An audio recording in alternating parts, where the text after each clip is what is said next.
सो सबसे बड़ी बात आती है कॉन्फिडेंस की। दूसरा, इससे भी बड़ा जो चैलेंज होगा वो होगा उसकी अपनी पर्सनल सेफ्टी। जिंदा रहोगे तभी तो आगे कुछ कर पाओगे। यहाँ तो ईरान के खमैनी साहब भगते फिर रहे हैं एक सेफ हाउस में कि कहीं मुझे ही कुछ ना हो जाए। ये नए वाले श्रीमान जी क्या कर लेंगे आपके लिए? सर, इस पर और बात करेंगे आगे। इस बीच एक बड़ी खबर आ रही है, हिजबुल्लाह के खिलाफ आईडीएफ का एक्शन जारी है।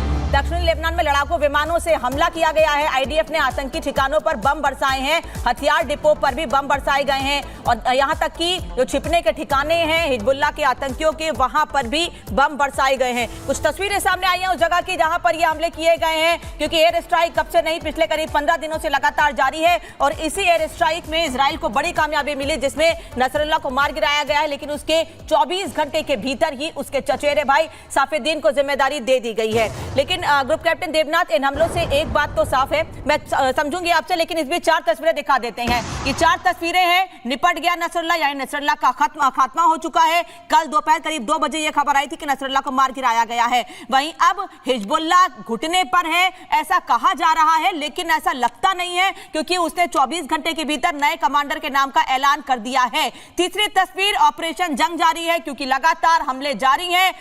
नसरुल्लाह के मारे जाने के बाद भी हमले हल्के नहीं हुए हैं, कम नहीं हुए हैं, बैक टू बैक लगातार अटैक किए जा रहे हैं। वहीं चौथी तस्वीर आपको हम भारत की दिखा रहे हैं। नसरुल्लाह के हमदर्द भारत में भी हैं।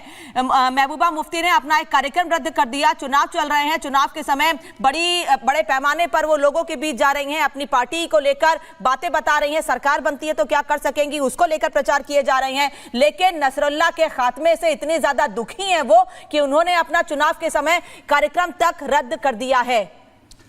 Group captain UK Devnath sir, मैं आपके पास यहां पर आ रहा हूं क्योंकि आईडीएफ ने कहा था, पूरी दुनिया को यह लग रहा था कि अगर नसरुल्लाह मारा गया तो अब हमले रुक सकते हैं, लेकिन आईडीएफ ने कहा जब तक हम खत्म नहीं कर देंगे, इजराइल ने कहा जब तक खत्म नहीं कर देंगे हिजबुल्लाह को पूरी तरह, ये हमले नहीं रुकेंगे, क्योंकि उसे पता है कि अभी और भी कुछ लोग होंगे जो सर उठाएंगे। और ऐसा ही हिजबुल्लाह ने अब कर भी दिखाया, जब सैफुद्दीन को जो है कमान यहां पर दे दी और हमले इसलिए थम नहीं रहे हैं। एक और कमांडर को ढेर कर दिया हिजबुल्लाह के और लगातार बमबारी भी हो रही है।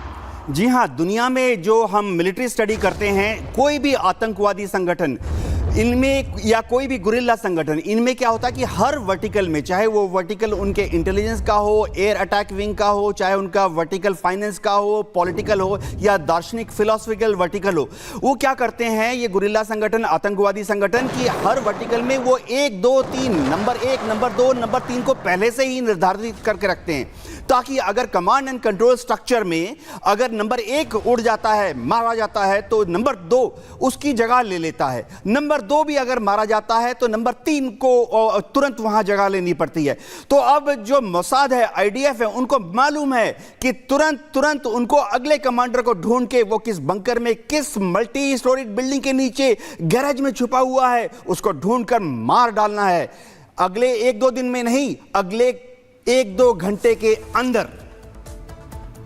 कर्नल सिंह, अभी जो हम तस्वीर दिखा रहे थे कि बैक टू बैक अटैक जारी हैं, ये उम्मीद थी कि कुछ क्या ऐसी उम्मीद थी कि कुछ हल्के हमले हो सकते हैं अब नसरुल्लाह के मारे जाने के बाद? कुछ ऐसा लग रहा था, क्योंकि ऐसा कुछ हुआ नहीं है। देखिए, जब आप बात करते हैं हल्के और भारी, तो वो डिपेंड करता है किस पर। आपने 20 बिल्डिंग को अगर हल्का कहा तो हो सकता है 40 बिल्डिंग ज्यादा भारी हो जिनके ऊपर बमबारी हो। दोनों ही तरफ से ये चीज बड़ी क्लैरिटी से प्रूव करी जाएगी कि नसरुल्लाह मरने का मतलब नहीं है कि इजराइल का ऑपरेशन रुक जाएगा, पहली बात। दूसरी बात, उन्हें अभी काफी आगे जाना है। 1.5 से 2 लाख का कार्डर है, उसको डाउन करना है। 2 लाख मिसाइल्स हैं, हजारों की तादाद में उनके पास आर्टिलरी है। इन सबको नष्ट करना है, क्योंकि आज नहीं तो कल ये उन्हीं के खिलाफ इस्तेमाल होगा, दैट इज इजराइल के खिलाफ होगा। हिजबुल्लाह को भी ये दिखाना पड़ेगा कि नहीं, अभी भी हम जिंदा हैं। क्यों? क्योंकि वो ईरान उन्हें जिंदा रखना चाहेगा। वो इसलिए आप देख रहे हैं चीज़ों में हरी है। मैं तो कहता हूं this is the right time कि मुफ्ती मैडम का अगर इतना ज़्यादा प्यार उमड़ रहा है तो she should actually apply for advisorship, कि वो वहाँ के हिजबुल्लाह की एडवाइजर बन जाए, क्योंकि इंडिया में तो उनकी इस समय कुछ औकात बनती नजर आ नहीं रही। खामनेई के साथ भी सर उसकी तस्वीर आ गई, ये लीजिए, खामनेई के साथ भी उसकी तस्वीर सामने आ गई, इसे भी समझेंगे। लेकिन बड़ी खबर आपको बताएं, आईडीएफ को बड़ी कामयाबी मिलने के बाद इजरायली प्रधानमंत्री बेंजामिन नेतन्याहू का एक वीडियो वायरल हो रहा है। कहा जा रहा है कि ये तस्वीरें नसरुल्लाह के मारे जाने के बाद की हैं, जिसमें आप देखिए उनका अलग अंदाज। Mantap. Ali kudu bale, ali kudu.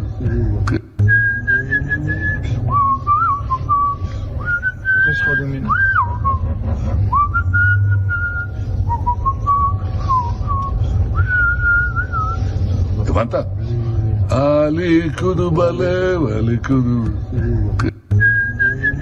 बेफिक्र सीटी बजाते हुए, गाना गुनगुनाते हुए, और यह कहा जा रहा है कि जो बड़ा ऑपरेशन अंजाम दिया गया उसके बाद यह अंदाज जो है सामने आया था और हमारी नसें स्टील की हैं। वो वीडियो भी लगातार वायरल हुआ था। मैं कर्नल शरद आप ही का कमेंट इस पर चाहता हूं। देखिए, एक प्राइम मिनिस्टर के ऊपर 50 तरह की रिस्पॉन्सिबिलिटी है।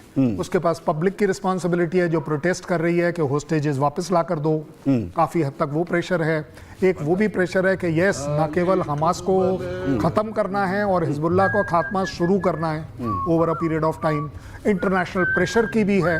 सो अपने देश, अपनी फौज, अपनी इंटेलिजेंस को एक तरीके का ये संदेश होता है कि ना केवल ये नसरल्ला को मारने का सुकून तो नहीं है। मैं भी यही कहने वाला था कि ना केवल मैं खुश हूं, मैं अपने देश की ये खुशी जाहिर कर रहा हूं। This is called as a propaganda video. ये ऐसा नहीं है कि किसी ने सडनली कर लिया है। ये प्रॉपर प्लानिंग के साथ किया जाता है सो दैट आप दुश्मन के खेमे में भी बता पाएं कि देख लीजिए, आप तो मुझे और मेरी कंट्री को मारने वाले थे, पता नहीं कौन मर गया और कौन मरता चला जा रहा है। आप और कितने आप नमस्कार, स्वागत है आपका रिपब्लिक भारत कुचिना स्टूडियो में। मैं हूं आपके साथ अनामिका पांडे। सुमित भी बुलेटिन में मेरे साथ हैं। रिपब्लिक भारत कुचिना स्टूडियो से देश दुनिया की तमाम बड़ी खबरें आप तक हम पहुंचाएंगे। सबसे पहले बात करते हैं नया कमांडर युद्ध भयंकर की।